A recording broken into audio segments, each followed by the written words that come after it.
দর্শক আমরা সরাসরি যুক্ত হয়েছি গারোবাজার থেকে। অ্যাডভোকেট মোহাম্মদ আলীর একটি মিছিল গারোবাজারে অনুষ্ঠিত হয়েছে।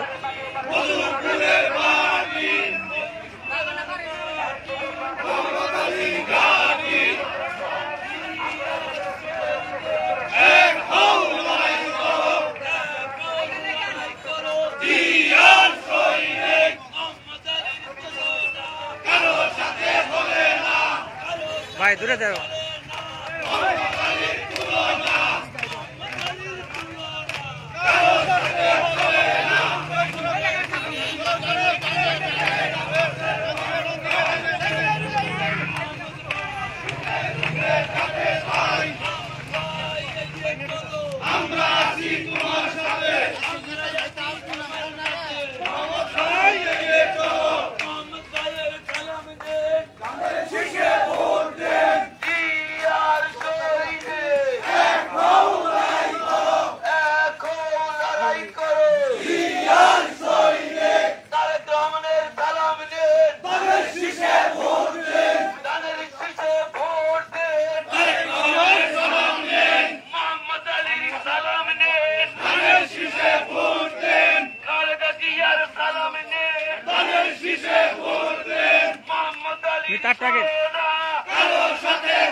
শুধু সম্মানিত দর্শক, আমরা এই মুহূর্তেই টাঙ্গাইলের মিরপুর উপজেলার গারোবাজার সীমান্ত থেকে ভাই ভাই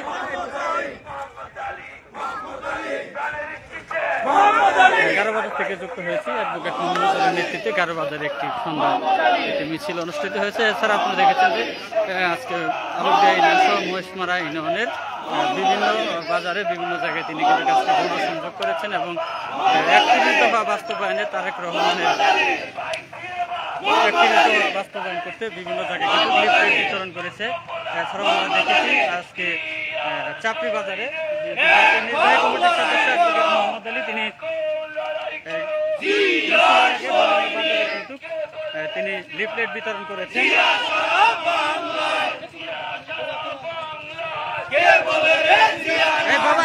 বাবু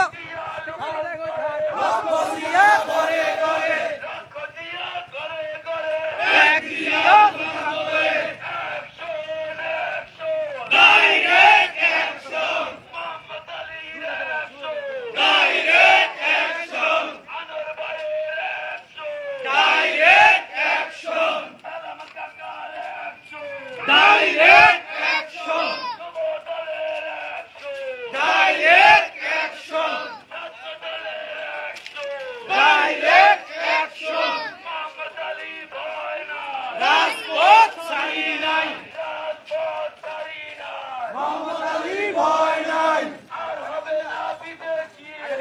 হবে দেশি,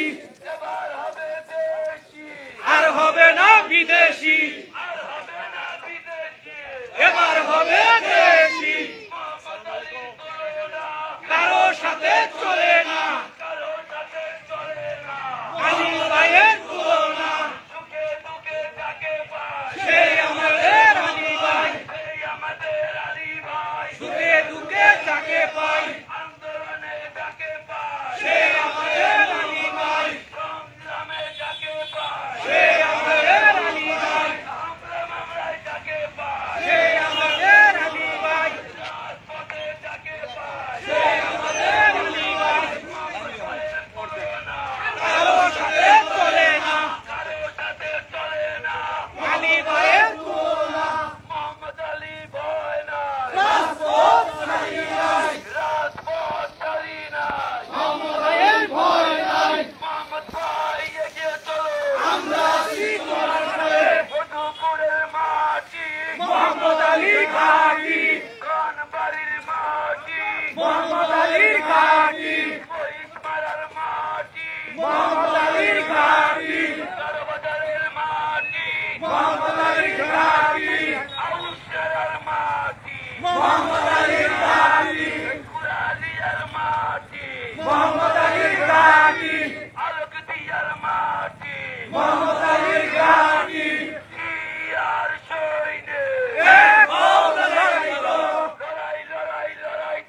লড়াই করে বাঁচতে চাই, আরো দিব রক্ত, বেঁচে যাবে অন্যায়। শুধু সম্মানিত দর্শককে কোথা থেকে যুক্ত হয়েছে অবশ্যই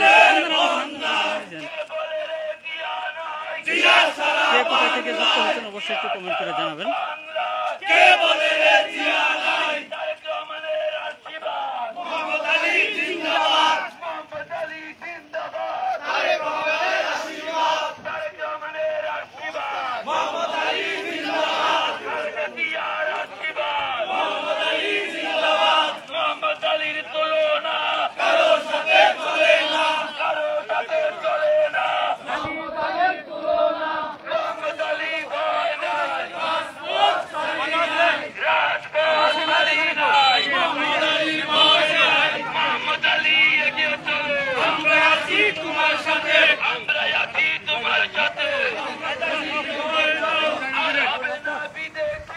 এবার হবে দেশি,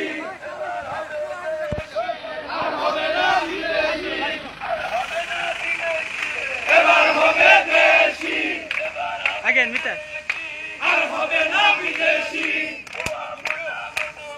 মধুপুর মধুপুর, দেশি দেশি, কারো সাথে চলে না, মোহাম্মদ আলীর তুলনা, কারো সাথে চলে না, মোহাম্মদ আলীর তুলনা, জনগণের বন্ধু, মোহাম্মদ আলী কিন্তু ধানের শীষে ভোট দেন, মোহাম্মদ আলী সালাম নেন, এক হও লড়াই করো, জিয়ার সৈনিক, জিয়া সারা বাংলায়, জিয়া তোমায় দেখা যায়, লও লও লও সালাম, কারো সাথে চলে না, আলী ভাইয়ের তুলনা, কারো সাথে চলে না, সে আমাদের আলী ভাই, সুখে দুঃখে যাকে পাই, সে আমাদের আলী ভাই, জিয়া, খালেদা, রহমান, তারেক রহমান, জিয়া, খালেদা, জিয়া, রহমান, তারেক রহমান, তারেক, কারোর সাথে চলে না, মোহাম্মদ ভাই কিন্তু জনগণের বন্ধু মোহাম্মদ ভাই কিন্তু সুখে দুঃখে তাকে পাই সেই আমাদের মোহাম্মদ ভাই সুখে দুঃখে তাকে পাই দিনের মোহাম্মদ ভাই আমাদের বলি রায়। আপনারা যারা অ্যাডভোকেট মোহাম্মদ আলী সাহেবের পক্ষ থেকে এই আজকের এই পথ সভায় মিছিলে অংশগ্রহণ করলেন, তাদের সবাইকে বাংলাদেশ জাতীয়তাবাদী দল বিএনপি কেন্দ্রীয় সংসদে নির্বাহী কমিটির অন্যতম প্রভাবশালী সদস্য আমাদের লালমাটির কৃতি সন্তান অ্যাডভোকেট মোহাম্মদ আলী সাহেবের পক্ষ থেকে আপনাদেরকে রক্তিম শুভেচ্ছা। প্রিয় বন্ধুরা আমার, আগামী ত্রয়োদশ জাতীয় সংসদ নির্বাচনকে সামনে রেখে ধানের শীষের নমিনি আমাদের সন্তান অ্যাডভোকেট মোহাম্মদ আলী সাহেব ধানের শীষে নমিনেশন চায়। তারই অংশ হিসেবে আজকে অ্যাডভোকেট মোহাম্মদ আলী সাহেব আপনাদের 11 বাজারে এসেছেন। প্রিয় বন্ধুরা আমার, এখন আপনাদের সম্মুখে বক্তব্য রাখার জন্য আমি অনুরোধ করছি বাংলাদেশ জাতীয়তাবাদী দল বিএনপি কেন্দ্রীয় সংসদের নির্বাহী কমিটির অন্যতম প্রভাবশালী সদস্য আমাদের লালমাটির কৃতি সন্তান আমাদের সন্তান অ্যাডভোকেট মোহাম্মদ আলী ভাইকে বক্তব্য রাখার জন্য আমি অনুরোধ করছি।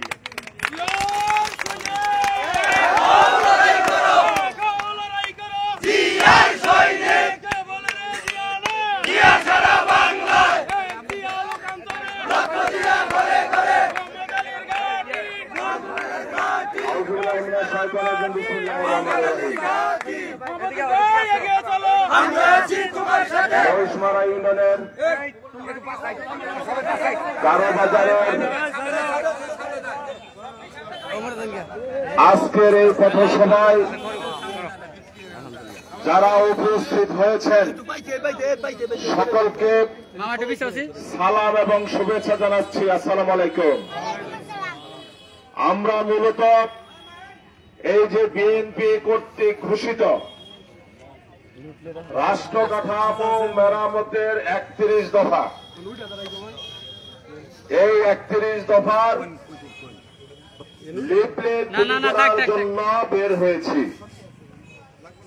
আমরা বিভিন্ন বাজারে গিয়ে, পাড়া মহল্লায় গিয়ে, গ্রামে গিয়ে আজকে দিনব্যাপী এই লিফলেটটা আমি বিতরণ করেছি। আমার সাথে যে সমস্ত নেতা কর্মীরা আছেন তারা এই ধনবাড়ি এবং মধুপুর উপজেলার বিভিন্ন প্রান্তে এই 31 দফার লিফলেট পৌঁছে দিচ্ছেন। এই 31 দফা হল রাষ্ট্র কাঠামো মেরামতের 31 দফা। অনেক গবেষণা করে, অনেক চিন্তা ভাবনা করে, বিশেষজ্ঞদের মতামত নিয়ে, সাধারণ জনগণের মতামত নিয়ে আমাদের নেতা বিএনপির ভারপ্রাপ্ত চেয়ারম্যান জনাব তারেক রহমান দলের পক্ষে এই 31 দফা ঘোষণা করেছেন। এই 31 দফা হল রাষ্ট্র মেরামতের দফা। স্বৈরাচারের 15 বৎসর রাষ্ট্র কাঠামোকে, প্রশাসনিক কাঠামোকে, সকল বিভাগকে, সকল সেক্টরকে ধ্বংস করে দিয়ে গিয়েছে। এই 24 সালে স্বৈরাচারী হাসিনার পতন হওয়ার অনেক পূর্বেই এই 31 দফা ঘোষণা করা হয়েছে এবং আমরা এই 31 দফার লিফলেট বিতরণ করেছি। তখন আমাদের এই 31 দফার লিফলেট বিতরণ করতে গিয়ে বহু নেতা কর্মীরা গ্রেপ্তার হয়েছে, পুলিশি হামলার শিকার হয়েছে। স্বৈরাচারিণী শেখ হাসিনা চায় নাই জনগণের কাছে বিএনপির এই 31 দফার লিফলেট পৌঁছুক, জনগণ 31 দফা জানুক। কারণ স্বৈরাচার সরকার দেশের উন্নয়ন চায় নাই, মানুষের কল্যাণ চায় নাই। তারা শুধু রাষ্ট্রকে ধ্বংস করে, রাষ্ট্রকে বিক্রি করে নিজেদের অর্থ অর্জন করেছে, দেশ থেকে টাকা পাঠিয়েছে, ইসলামী ধারায় পরিচালিত 5টা ব্যাংকে তারা ধ্বংস করে দিয়ে গিয়েছে। আজকে স্বাধীন মুক্ত বাংলাদেশে আমরা 31 দফা লিফলেট বিতরণ করে বলছি, এই 31 দফার আলোকে বাংলাদেশ একটা উন্নত রাষ্ট্রে পরিণত হবে। স্বাস্থ্য সেবা জনগণের দোরগোড়ায় পৌঁছে যাবে।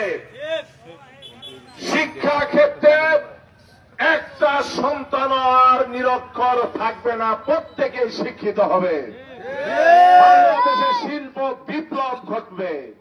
এই হইল 31 দফা। 31 দফা আপনারা পৌঁছে দিতে থাকেন, এই কর্মসূচি অব্যাহত রাখেন।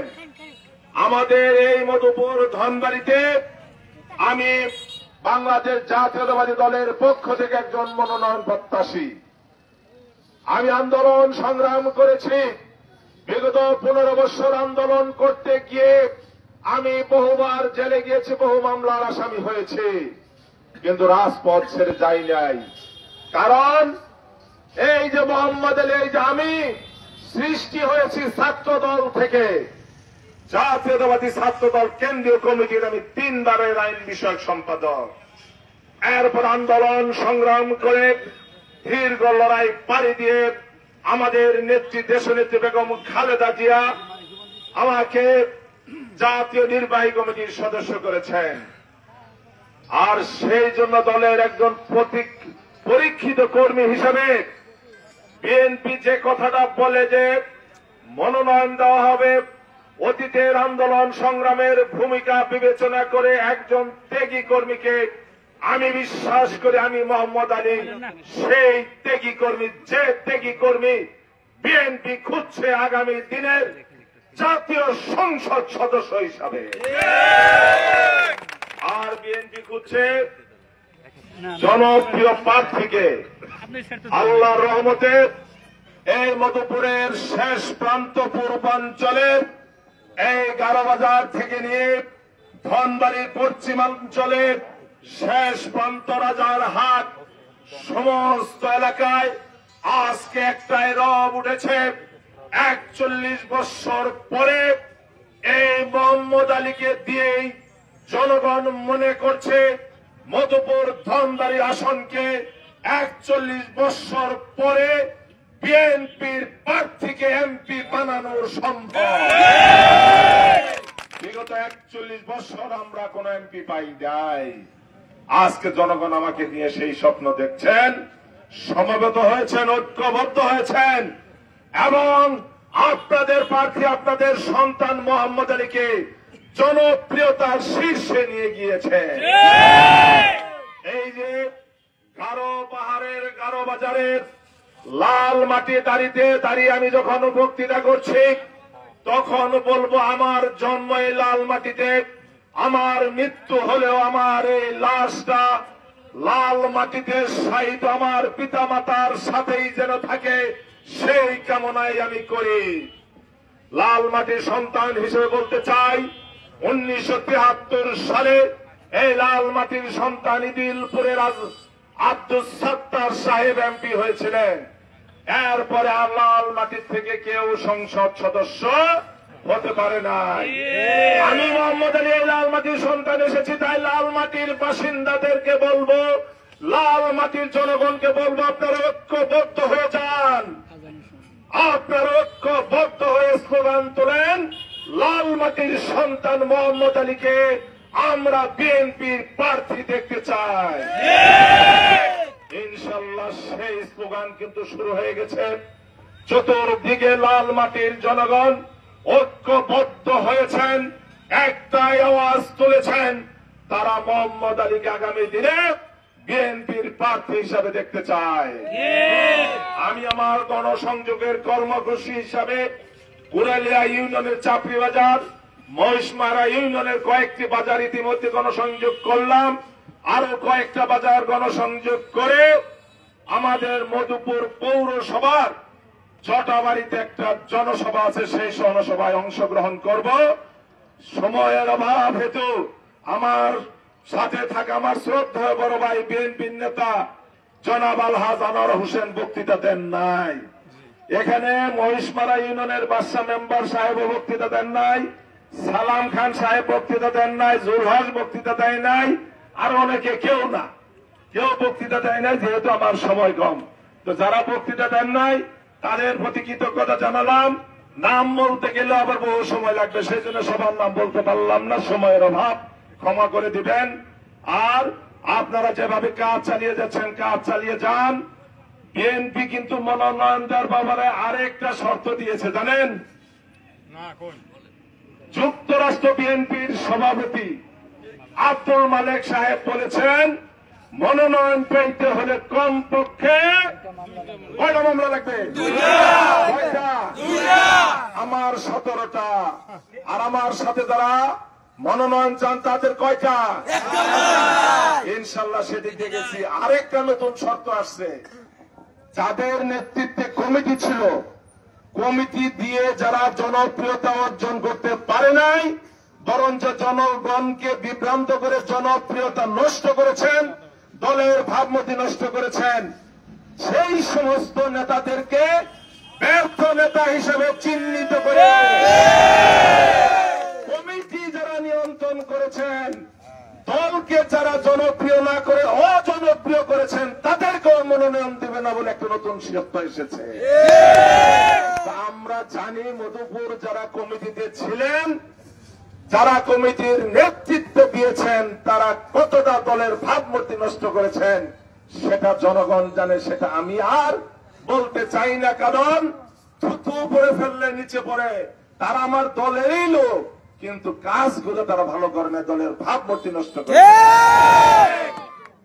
তো সেই দিক থেকে আমরা যারা, আপনারা যারা ত্যাগী কর্মী, অতীতে মামলা হামলার শিকার হয়েছেন, জেলে গিয়েছেন, আন্দোলন সংগ্রাম আসলে পুলিশের এবং আওয়ামী লীগের সন্ত্রাসীদের ভয়ে ঘরে ঘুমাইতে পারেন নাই, এবং যাদেরকে বিএনপির কমিটিতে যোগ্যতা থাকা সত্ত্বেও রাখা হয় নাই, সেই সমস্ত নির্যাতিত, নিষ্পেষিত এবং বঞ্চিত, পদবঞ্চিত আমরা আজকে সমস্ত নেতাকর্মী এক হয়েছে। আমাদের এই পদবঞ্চিতদেরকে জনগ্রহণ করেছে, জনগণ গ্রহণ করেছে, এবং এটাও কিন্তু জনগণ মনে করে এই পদবঞ্চিত বিএনপির নেতা কর্মীদের হাতে যদি বিএনপির নেতৃত্ব আসে, তাহলে বিএনপি মধুপুরে একটা জনপ্রিয় দলে পরিণত হবে, এবং সেটাও খুব বেশি দিন নাই, আপনাদের হাতে নেতৃত্ব আসবে। সেই জন্য আপনারা নিজেদেরকে ক্লিন ইমেজে যেভাবে রেখেছেন সেইভাবে ক্লিন ইমেজে ধরে রাখেন। আমাকে যেরকম ক্লিন ইমেজ তৈরি করে দিয়েছেন, আমিও যেন ক্লিন ইমেজে থাকতে পারি, সেই ধরনের কর্মকাণ্ড চালাবেন, এই আশাবাদ ব্যক্ত করে আপনাদের প্রতি কৃতজ্ঞতা জানিয়ে আমি আমার বক্তব্য শেষ করছি।